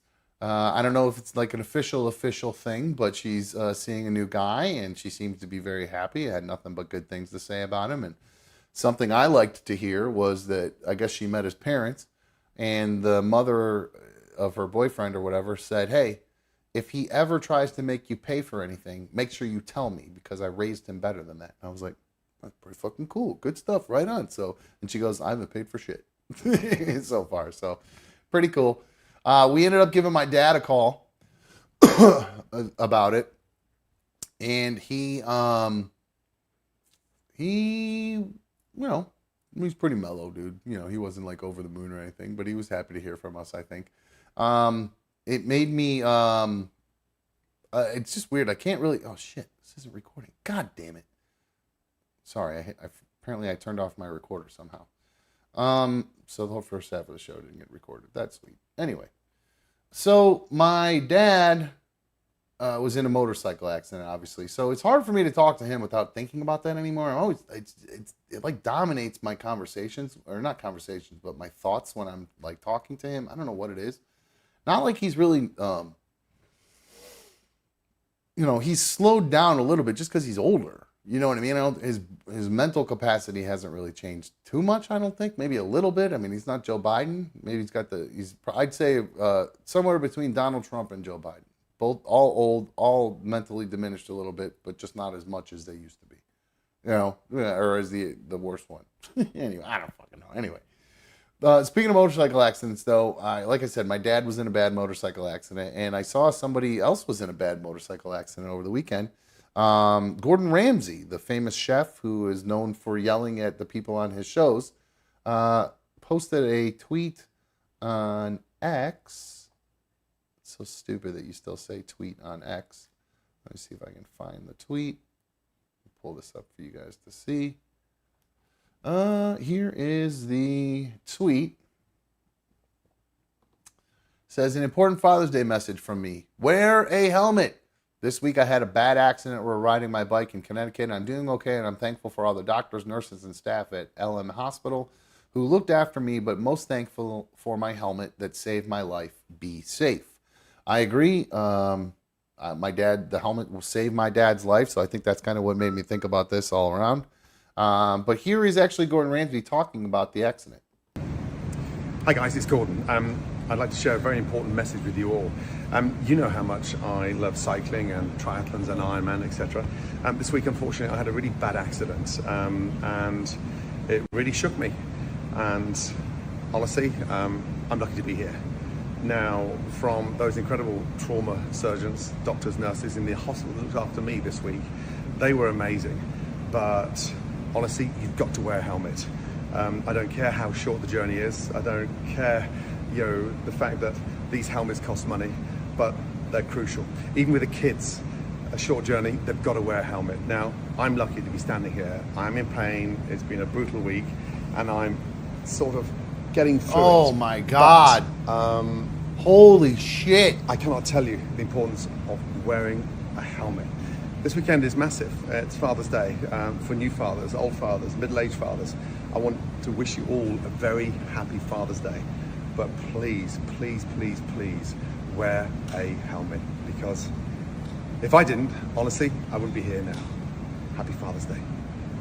Oof. See his hand shaking and everything? Fuck, man. That sucks when you're in so much pain or you're still like shaken up for an accident or whatever. That fucking sucks. I'm so... Thank God my dad was wearing his helmet. Jesus Christ. I mean, guy fucking hit the back of a truck going 65 miles an hour. If he hadn't had his helmet on, he'd been fucking splat on the road for sure. So, wear your helmets, guys. It's funny, Mikey and I, just Saturday morning, we were walking, I forgot we went out to breakfast Saturday morning, and Mikey was kind enough to pay, so thank you, Mikey, appreciate it. There was some motorcycle guys that just went tearing by the restaurant, and they didn't have their helmets on. And Mikey was like, my God, I can't believe that you guys live in a state where there's no helmet laws, and people just drive around on their motorcycles on the freeway going 80 miles an hour without a helmet on. And I agree. It's absolutely fucking crazy. Scarf Mommy says Gordon's accident was a bicycle accident. The headline I'm reading does not say bike crash. Well, it says bike, but the headline is Gordon Ramsay shares video of horrendous bruise after bike accident. Oh, you know what? That's what I'm an idiot. I totally forgot that he was on a bike. The helmet is what made me. I'm an idiot. You're right. Thank you, Scarf Mommy. You're right. I totally forgot that he wasn't on a motorcycle. He was on a bike, but that was the helmet thing that made me think of my dad and the whole thing. So thank you for correcting me on that one. So bicycle, motorcycle, whatever. Either way, wear your fucking helmet, because it's fucking... I see these dudes rolling around like, I love riding those bird scooters, And they say you're supposed to wear a helmet for those, and you go pretty fast on those. So I really probably should if I'm going to do those bird scootering, which I love to do. It's one of my favorite things to do in summer. It's probably wear a helmet, but I don't want to mess up my hair. So I don't think I'm going to wear a helmet. All right, I got another video here that is relates to Father's Day. It's kind of a crazy video. It's kind of a silly video. It's a little long, but it's about a Red Sox player named Tristan Casas telling a story about Father's Day.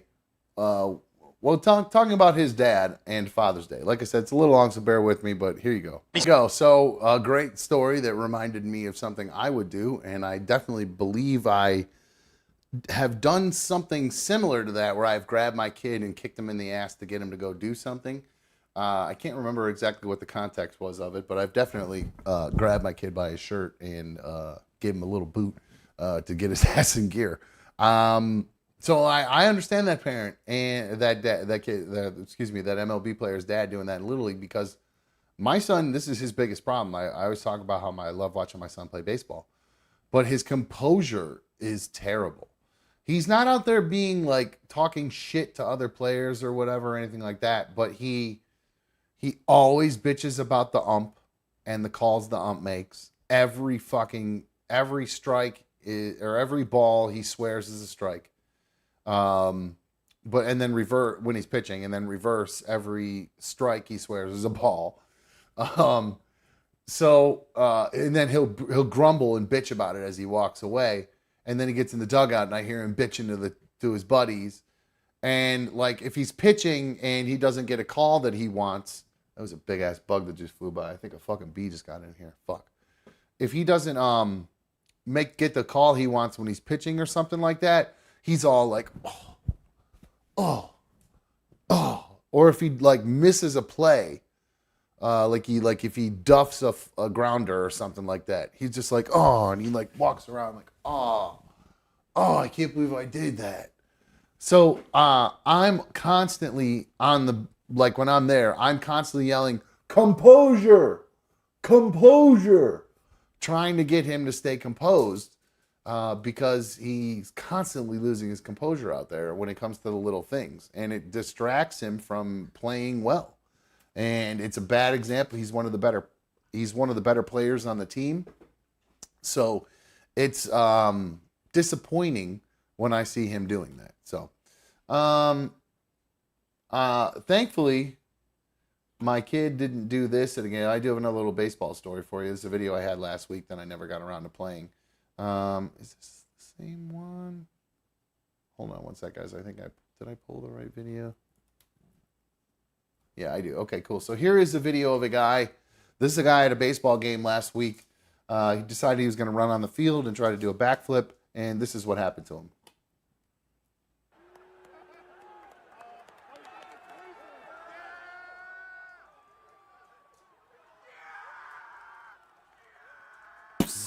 Tased, baby. The guy immediately puts his arms behind his back. So he got tased as fuck. I don't remember. Oh, so here's another view of it.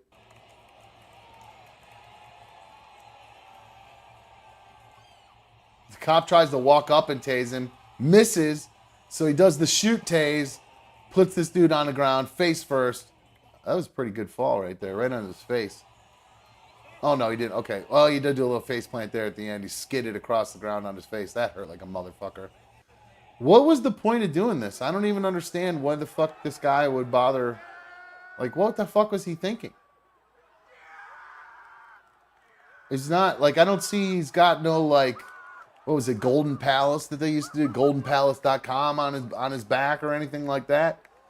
So I don't really understand what the purpose of doing this was. So there it is. I think we watched it a couple times now. So yeah, I thought that was a pretty silly video from a baseball game last week. That went viral last week, and I just never got around to playing for you guys. So I figure while we're talking baseball, show a guy getting tased at a baseball game. Real quick, funny thing from Father's Day. There was a tweet that went viral. And I loved it. I laughed so fucking hard when I saw this. It was from Senator Chuck Schumer, He tweeted. He tweeted. Oh, here's the tweet right here. I'm sorry. Our family has lived in an apartment building for all our years, but my daughter and her wife just bought a house with a backyard, and for the first time, we're having a barbecue with hot dogs and hamburgers on the grill. Father's Day heaven. All right. And then there was also a picture of it that came along with it. I think you guys will find this to be... You tell me what you guys noticed when you look at this picture. I noticed it immediately as soon as I saw it, and I actually had somebody text this to me because it was so absolutely ridiculous. Here is Chuck Schumer barbecuing, and if you guys don't notice, number one, the first thing I noticed before I noticed the most obvious thing to most people, I noticed his glasses, his reading glasses, upside down on the cutting board that clearly just brought that raw meat out there, probably, if I had to guess, potentially. So that grossed me out massively. But then I see the unholiest of the unholy. This fucking guy, is it obvious how out of touch this guy is? And he's lived in fucking like Manhattan or whatever, or in Washington, D.C. in apartments his whole life. He has a piece of cheese on a raw hamburger. What a fucking dipshit. What kind of fucking idiot does something like this? Just on the like, if you've never ever cooked before, just based on the size of the two items, the cheeseburger patty and the slice of cheese, would it not make sense that the bigger one is going to take longer to cook than the little one, and you should wait to put the little one on? Wouldn't that just common sense tell you that, whether you've never made a burger in your life? I mean, how out of touch is this fucking guy? What a great example of how completely out of touch politicians are with average Americans. Every average American knows how to make a goddamn cheeseburger on a barbecue grill. Whether you've owned a barbecue or not, you know that you fucking cook the meat, and when the meat is cooked, then you put the cheese on. This is absolute blasphemy, stupidity. He should be run out of office. He should just absolutely have nothing to do with American politics anymore. The guy's a disgrace to America. And you want to know how I know he's a disgrace to America and how I know that he knows he's a disgrace to America? This son of a bitch deleted the tweet. He knew. The internet completely ratioed him and destroyed him on that tweet. So that was the end of that tweet. He had to delete that to save face because he looked like the biggest fucking out of touch dipshit idiot in the fucking world. Let's see here. Disaster commenting on the bug that just flew by said, "God damn, what was that? A B-52 that just flew by?" Says, "Dumb lives in hollow earth with prehistoric bugs and Kong and Godzilla and shit." I actually just watched Kong versus Godzilla over a couple weeks ago. Fucking great movie. Really love that. Love Kong. Love Godzilla. It was great. I'm a big nerd for Kong. He's a badass. King Kong is so cool. I love King Kong.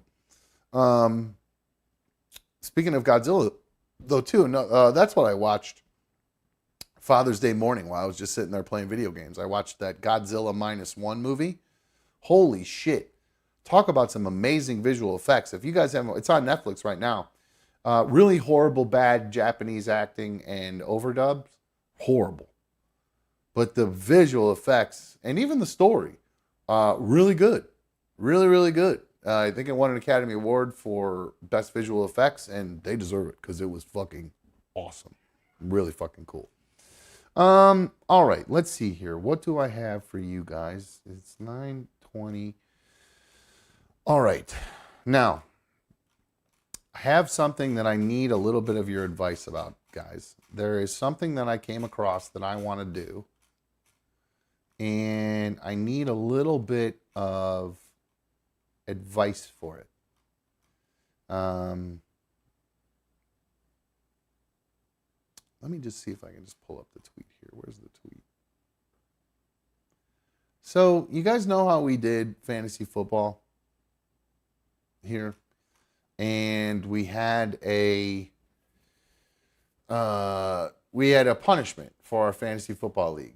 The punishment was the amount of losses somebody has. They have to eat Snickers wrapped in American cheese. Sounds lame to people, but everybody wanted to do that in hopes that I would lose because I hate American cheese so much. So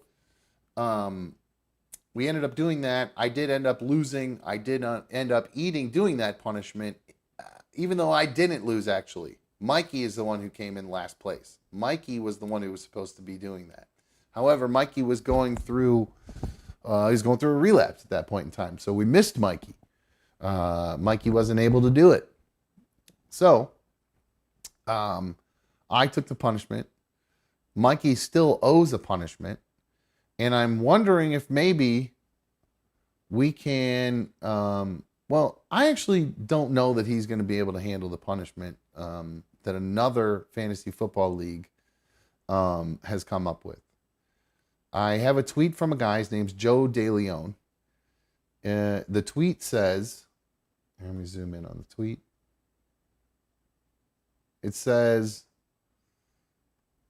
I finished in last place in fantasy football, and tomorrow I have to do my punishment. I have to sit in a McDonald's for 24 hours unless I can eat my way out of it. Here's the key I was given by a league mate for what I can eat to shorten my time. And then there's a list of all the different items on a McDonald's menu and the amount of time that will be reduced if you eat each item.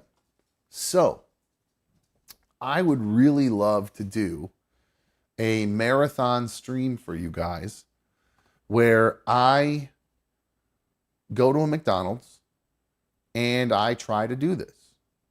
And I wonder, I don't know, how long do you think it would take me to get out of a McDonald's using these times? So if we did it based on the times for the Mikey's McDonald's challenge that we've done here many times. Let me pull up this key here again so you guys can see what I'm talking about. Mikey's McDonald's challenge is 3 Big Macs. So that's 45 minutes times 3. That's 135 minutes. Plus the fries, or plus, yeah, right, wait, no. Plus chicken nuggets per 10. That's 20 nuggets. So that's another 60 minutes. So we're up to plus 60. So we're up to 195 minutes. Fries are mediums. We do a large fry, and that is another 30 minutes. So that takes us up to 225 minutes. All right. And that doesn't count for any drinks or anything like that. Oh, here's that actually, so you can see. It makes it so small. Won't let me zoom in any farther on that. Yeah, that won't work. We just have to do it there. Okay, so 225 minutes divided by 60 is 3.75 hours. Okay, so that would bring it down to just over 20 hours remaining if I did Mikey's McDonald's challenge. Now, I've done Mikey's McDonald's challenge in 20 minutes, right? Isn't that what I did it in 17 minutes or something like that? So I am trying to figure out, A, when I should do this. B, what should I eat? What do you guys think I should do? Because you do 120 minutes, you can get rid of with the big breakfast with hotcakes, which is scrambled eggs, sausage, I believe. I don't know if there's the hash browns come with it, and then hotcakes. That's 120 minutes. That's 2 hours. So if I can blow through 12 big breakfasts, I can be out of there in however long it takes me to do that. I mean, I think this is a great idea for me to try to show my eating prowess, because while I can eat large amounts of food over a long period of time and a short period of time, but you give me more time, I could crush this. I think I could be out. I'm thinking I could be out of this McDonald's in, I don't know, 4 hours, 4 to 5 hours. What do you guys think? How long do you think it would take me? What foods do you think I should eat based on this key? And I'll go slow. You guys can take a look at it.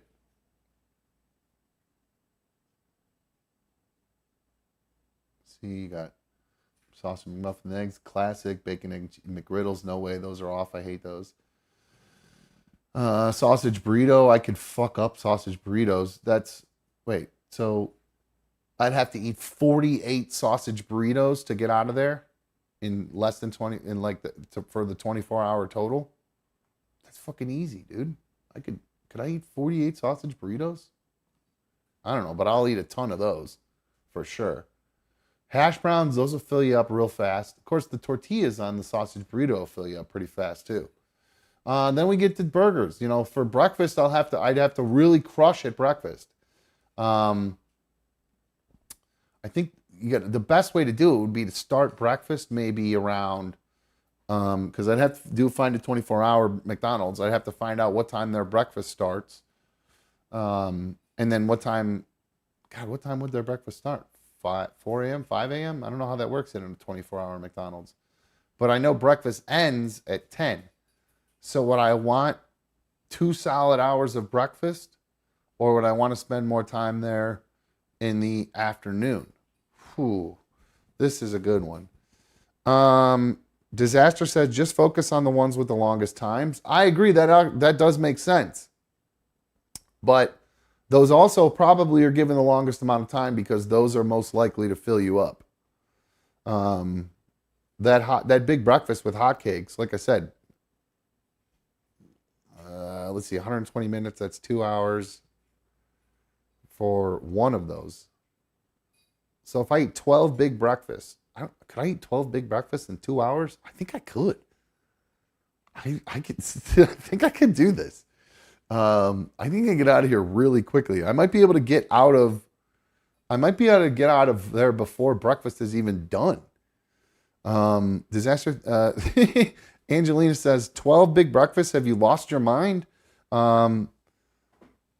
Disaster says, you are definitely going to break a toilet. So I think I want to do this. I'm almost like debating maybe doing it. I want to do it sooner than later. When should I do this?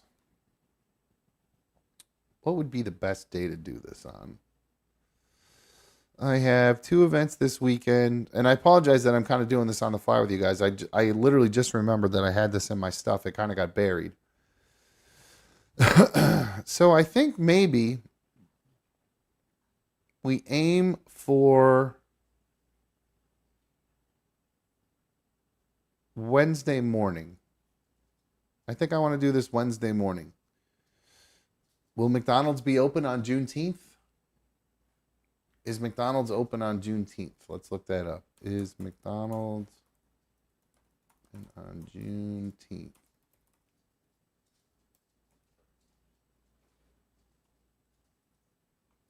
The McDonald's in your area is likely to stay open on Juneteenth. But I wonder if it's still going to be 24 hours. All right, I'm going to have to look into that. So it might end up being Wednesday or Thursday this week. We're going to do that. So we'll see how fast I can eat my way out of a McDonald's based on this key right here. Here you go, 60 minutes for a double quarter pounder with cheese. That'll fill you up fast. Double quarter pounders are a lot of protein. That's a lot of meat, dude. You'd have to eat 24 of those. Holy shit, you're crazy. That's crazy talk. Those McCrispies, though, are 45 minutes. Those McCrispies are small, dude. You could murder a couple of McCrispies in like 3-4 bites. Oh, this is exciting. I'm looking forward to doing this, man. I can't wait to do this. James says, nah, dude, those 3 pancakes per order is the hard part in the big breakfast. Plus the hash brown. You got a good point. So that'd be 36 pancakes I'd have to eat. 36 McDonald's pancakes. Damn, that bug is huge. All right. So I think that's what I'm leaning towards doing this week. So obviously, you guys make sure all of your notifications are turned on, because that means I'm obviously going to have to do that during the day, in the morning or something along those lines. So it will be a different time than usual. but obviously it will be posted so you can go back and watch the marathon show after the fact. But I am aiming to do that this week, and I hope you guys will enjoy watching me eat my way out of a McDonald's. So, alrighty, guys, I think that is going to wrap things up for us tonight. I got a big video dump we'll do tomorrow. Depending on, just stay tuned. Keep your notifications turned on, and we will go from there. But I am looking forward to being back live very soon. So like I said, keep those notifications turned on so you know whenever we go live, even if it is during the day when I go do this marathon thing. I definitely want to make sure that you guys have those turned on so you know. But real quick, before we wrap things up, Michael K., you were on Another Dumb Show. What's up, dude? Hey, what's up, buddy? Not much. What's going on? Hey, I can barely hear you. My fault. Sorry. Hey, speaking of fantasy football, first off, I know Mikey kind of gave me a hard time last week when I announced that I keep score at baseball games, and he made fun of me. I know it was all fun and games, but then he plays fantasy football, which is pretty much the same thing that I do, kind of in a way. He keeps track of stats. But I have a great, what's the word I'm looking for? Sorry. Suggestion for a punishment if you lose your fantasy football league. Okay, yeah, well, that'll be coming up in August. But yeah, what did you want to say? What's the idea?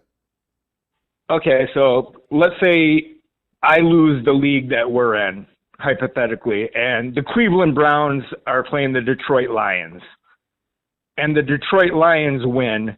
I would have to get a tattoo of the Cleveland Browns World Champions 2024 or 2025, whatever year it is. Well, the problem with that is fantasy football is player related, not team related. Right, but it still makes you look like a moron. You know what I'm saying? I mean, that's the whole point. Right. Oh, so saying if you're in last place, you'd have to get like the team you hate the most tattooed on you or something like that? Yeah. Something like that, you know. That's a pretty hefty one, man, for $100 buy-in league. If it was $1,000 buy-in league and you lose on it, and I could see maybe doing the lifelong punishment, but I don't know. That's a pretty intense punishment. We'll consider it. We will be looking for punishments next year or later this year, actually, when we do the fantasy football league. So, hey, when are you going to do that nicotine liquor taste test? Probably when I have time to get drunk and like actually, I was going to do it on the show and actually put one in and see how it affected me. I don't want to get too drunk doing it, to be honest with you, because I know it's going to get me lit. Right on. All right, man. It's on the list, my dude. All right, have a good one. You too. Later, dude. All right. So that's going to wrap things up for us tonight. Thank you to Michael K. for calling in. Thank you to everybody in the chat for participating. I really appreciate it. Like I said, keep your notifications on so you know when we'll go live next. Otherwise, I think that's all she wrote, guys. Hit that thumbs up, by the way. If you have not already taken just 2 seconds to hit the like on tonight's video, I would be greatly appreciative of that. And don't forget, if you're not already a member, please make sure you go to the Another Dumb Show homepage, click join, and you can become a member and help support Another Dumb Show. I am out of here. See ya.